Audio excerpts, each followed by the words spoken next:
Halo, kita berjumpa lagi di Market Movers. Kali ini di edisi hari Senin tanggal 21 Juni 2021 bersama saya Ines Nirmala.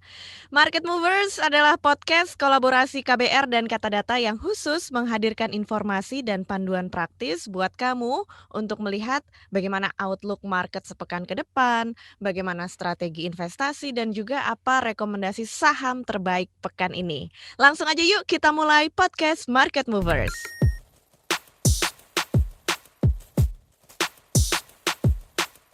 Indeks harga saham gabungan atau IHSG awal pekan ini terkoreksi menembus ke level bawah psikologis 6.000, di mana IHSG melemah 1,63% atau 98 poin ke 5.908, menyusul penurunan bursa Asia. Seluruh indeks sektoral Bursa Efek Indonesia turun pada awal perdagangan dan kenaikan kasus COVID-19 di dalam negeri juga masih menjadi sentimen utama yang mempengaruhi pergerakan indeks. Pada penutupan perdagangan hari Jumat kemarin, IHSG juga terkoreksi 1,01% ke level 6.007 dipengaruhi oleh sentimen yang sama. Dan lagi-lagi kita membahas seputar bagaimana proyeksi perdagangan sepekan ke depan dan seperti apa strategi investasi yang bisa diterapkan. Sudah bersama kita di episode kali ini adalah Mbak Niputu Kurniasari, Chief Research and Business Development Officer dari Bareksa. Mbak Putu, apa kabar? Halo, baik Mbak Ines. Iya, senang sekali bisa ketemu lagi sama Mbak Putu di episode kali ini. Dan seperti biasa kita pasti membahas bagaimana sih pergerakan bursa sepekan ini, lalu apa saja yang mempengaruhi pergerakan minggu lalu, dan strategi apa yang bisa kita terapkan untuk berinvestasi. Ya, Iya, Mbak Putu, ini lagi-lagi kita menghadapi kasus COVID-19 yang jumlahnya kembali meningkat dan juga infonya muncul varian baru yang bikin pelaku pasar jadi was-was, ada kekhawatiran juga kita menghadapi gelombang kedua, kan serem ya. Nah, sebenarnya Indonesia juga sempat berhasil mengendalikan penyebaran COVID-19 gitu, udah sempat menurun kemarin dan sekarang jumlahnya meningkat lagi. Nah, boleh deh Mbak Putu jelasin sejauh ini kondisi yang akan berpengaruh terhadap pergerakan indeks seperti apa sih? iya. Jadi Mbak Ines seperti yang kami sampaikan sebelumnya ya. Jadi so far sih sebetulnya memang angka COVID kan karena naik, jadi tetap ada kekhawatiran dari sisi pasar dan memang tetap ada risiko ya Mbak terhadap Mhm. hal itu. Kembali lagi kalau kami melihatnya yang kondisi saat ini tuh masih sepertinya sudah karena kita sudah punya pengalaman terhadap COVID ini, jadi antisipasinya tuh sepertinya lebih saat ini dari sisi antisipasi masyarakat, persiapan masyarakat itu juga jadi lebih baik ya dibandingkan dengan tahun lalu gitu ketika kita menghadapi COVID. Nah, cuman memang di sini kembali lagi kan memang kuncinya adalah dari ke efektivitasan dari dari vaksin. Nah, Iya. makanya memang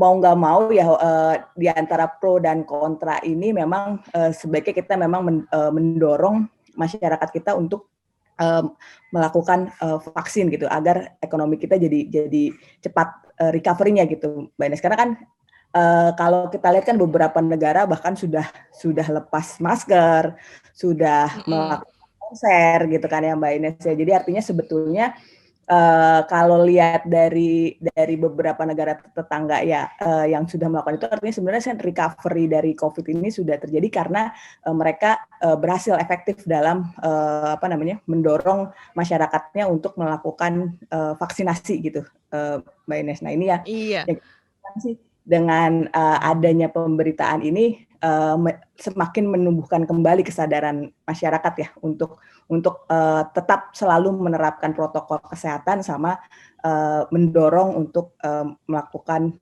proses vaksinasi begitu, Mbak Ines. Jadi Iya. kalau saya lihat makanya kemarin walaupun tadi pagi kan juga sempat turun kalau market sempat turun 2% ya, tapi kembali naik lagi Karena tadi sebenarnya penurunannya itu yang terlihat hanya di majority itu di sektor transportasi sama barang konsumsi primer. Ini kekhawatirannya karena ada indikasi takutnya lockdown gitu kan ya. Kalau misalkan Iya. lockdown ada pembatasan alur barang. Nah, ini yang sangat berpengaruh ke dalam dua sektor itu. Tapi kalau lihat dari sektor yang lain, sebetulnya turun tapi relatively turunnya tuh nggak terlalu signifikan, karena kembali lagi sebetulnya kondisi favorable marketnya di luar karena COVID ya, Mbak Ines. Iya.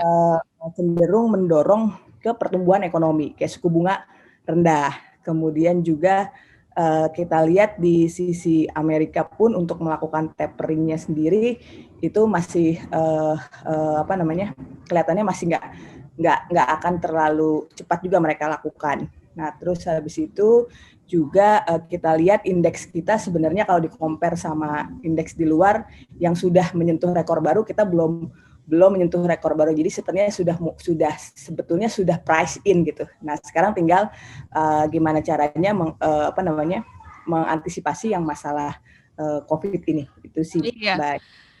Betul, Mbak, karena kita ingin segera pulih dari pandemi COVID-19 dan ini juga akan menjadi dampaknya recovery bagi perekonomian kita dan kita juga sebagai masyarakat sudah pastinya harus berpartisipasi dalam vaksinasi dan selalu menerapkan protokol kesehatan supaya negara kita cepat nih keluar dari COVID-19 dan akan berpengaruh juga terhadap perekonomian kita gitu ya.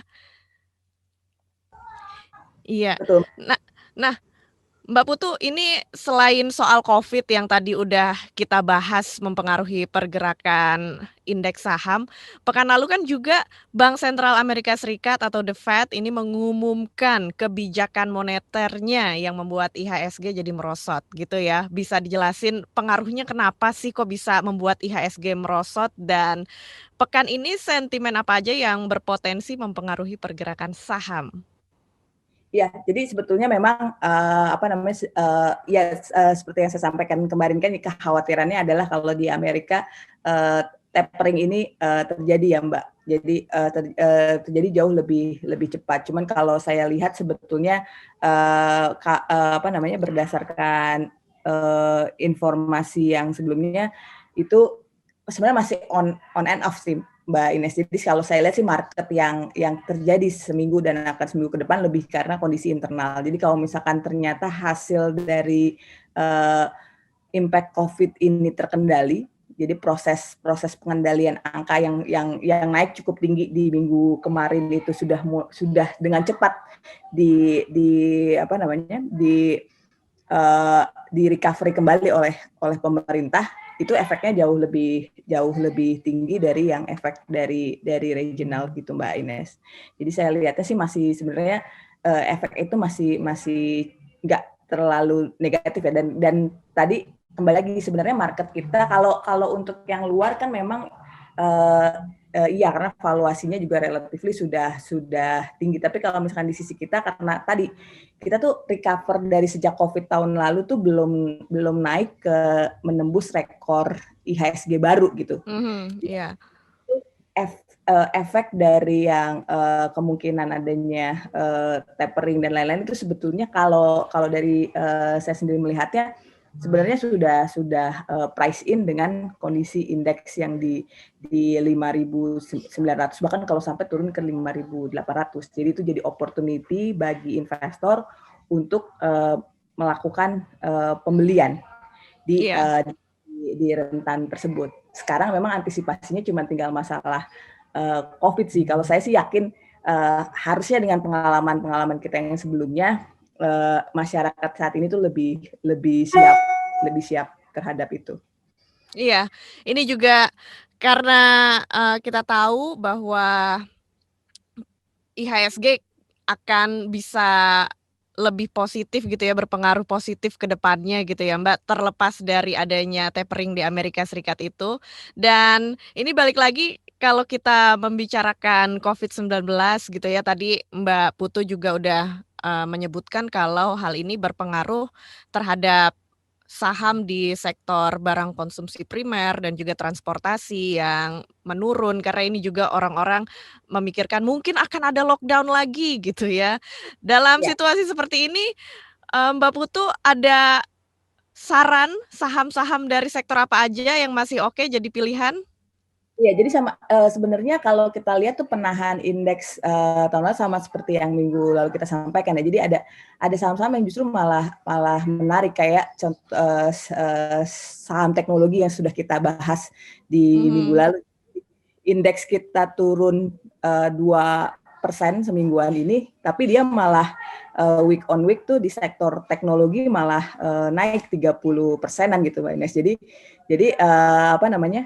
Uh, Seperti yang disampaikan, memang kita perlu ada selektif sektoral indeks gitu, yang sektoral saham yang kita perlu perhatikan yang tidak terlalu terindikasi, karena kan tadi saya lihat sih di compare sama yang masalah tapering, turunnya indeks sekarang ini benar-benar lebih di majority ditopangnya karena ada sentimen COVID. Jadi kalau yang Ya.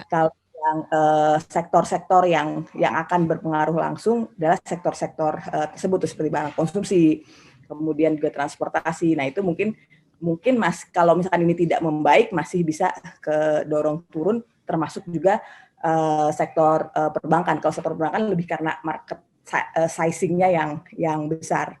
Mhm. Kalau misalkan saham-saham yang lain, terus habis itu juga kita lihat juga apa namanya yang dapat benefit atas rendahnya tingkat suku bunga itu jadi lebih menarik gitu Mbak, untuk dipertahankan di dalam kondisi seperti ini. Oke.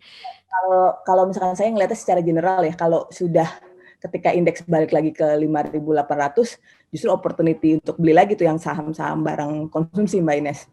Iya, karena harganya bisa dibilang lagi diskon nih ya. Iya, sambil kita tunggu kenaikannya karena sekarang pas lagi turun kita, bisa buy di sini. Ya, kalau misalkan saat ini sih kami merekomendasikan dari sisi reksadana ya, apa namanya Mbak Ines, Mhm. itu sudah sedikit lebih sedikit kalau di posisi ini untuk melakukan pembelian gitu. Memang diarahkannya ke yang pendapatan tetap dulu, karena tadi Mhm. favorable-nya di indeks turun ini adalah di pendapatan tetap karena suku bunga kan masih rendah ya, jadi masih bisa ada potensi untuk ke sana. Cuman saham kembali lagi, kalau yang reksadana saham kita monitor yang memiliki sektor-sektor yang bisa bertahan di kala kondisi saat ini Mbak Ines. Nah, itu seputar, reksadana ini ya Mbak, saya juga mau, minta dijelasin deh sama Mbak Putu, pergerakan saham yang berpengaruh ke reksadana ini seperti apa? Dan juga tadi Mbak Putu memang udah ngasih, sedikit info, udah ada penjelasan juga dari Mbak Putu ya seputar peluang-peluang yang bisa dihadapi, yang bisa jadi pertimbangan buat investor gitu. Sekaligus Ya. boleh deh Mbak dikasih sarannya nih, pergerakan saham yang berpengaruh ke reksadana? Iya, jadi kalau dari sisi apa namanya reksadana sendiri, kalau kalau kita lihat karena tadi kan ya, kondisi yang paling kena adalah yang sektor-sektor yang terkena impact dari sisi COVID, dan itu kalau kita lihat memang yang market cap-nya market cap besar gitu. Jadi yang terkena adalah reksadana indeks yang terkena impact lebih dalam. Tapi kalau kita lihat ada reksadana saham yang bukan reksadana indeks yang punya sektor teknologi cukup besar gitu di dalamnya, itu cukup bertahan. Kami lihat seperti di reksadana saham Manulife, reksadana saham Ispring, itu apa namanya bertahan di compare dengan yang reksadana indeks. Jadi itu bisa jadi pilihan buat investor kita. Tapi kalau misalkan dari sisi reksadana pendapatan tetap, saya lihat relatively cukup stabil ya, baik yang apa namanya underlying-nya government bond, ataupun yang terutama yang corporate juga, karena tidak terlalu volatile pergerakannya, itu juga bertahan. Jadi saya di tempat kami memang kami saat ini merekomendasikan hal tersebut. Cuma memang kembali lagi ya Mbak Ines, tetap ada risk terkait dengan masalah COVID ini gitu. Iya. Nah, terakhir nih Mbak Putu, untuk Bareksa dan Robo Advisor-nya, apakah Mbak Putu ada saran nih supaya kita bisa lebih maksimal dengan Robo Advisor dari Bareksa ini? Ya, kalau sebenarnya di dalam kondisi yang saat ini kami sedang mempush notifikasi untuk melakukan pembelian, karena kembali lagi tadi Mbak Ines, posisinya itu yang indeks sekarang tuh cukup baik untuk bisa melakukan pembelian, karena jadi memang kalau dilihat secara statistik kan sebelumnya sudah disampaikan kuartal 3 tuh selalu ada aja hal yang mendorong market ke sisi ke teritori negatif gitu Mbak Ines. Cuma itu jadi peluang untuk investor melakukan pembelian. Nah, pembeliannya itu kemana? Nah, kalau misalkan tadi kalau kita mau direct langsung beli asetnya, sektor-sektor saham maupun reksadana yang tadi saya rekomendasikan udah saya sampaikan. Tapi kalau masih agak bingung, masih bias sebetulnya di sisi robo kami sudah melihat algoritma kami melihat dari kondisi-kondisi tersebut. Jadi yang direkomendasikan itu kurang lebih sudah memenuhi hal-hal yang saya sampaikan sebelumnya sih, Mbak Ines. Iya, jadi dengan adanya Robo Advisor ini bisa membantu investor untuk membaca situasi atau membuat keputusan, pilihan-pilihan saham, tapi itu kan kembali lagi ada di tangan investor ya Mbak ya? Karena tetap keputusan untuk melakukan pembelian dan penjualannya ada di tangan investor, jadi kami tidak melakukan secara otomatis gitu, Mbak Ines. Iya, jadi namanya juga advisor ya, hanya memberikan saran Robo Advisor ini. Betul, betul. Iya, makasih banyak Mbak Putu udah ngobrol-ngobrol bareng sama kita di podcast Market Movers. Thank you banget Mbak atas insight dan info yang diberikan. Semoga bisa ngebantu kita semua buat menyusun rencana investasi yang lebih strategis dan menguntungkan. Sama-sama Mbak Ines. Semoga Iya. investor kita bisa dapat opportunity di kondisi pasar seperti ini. Amin. Itu dia obrolan kita bersama Ni Putu Kurniasari, Chief Research and Business Development Officer dari Bareksa.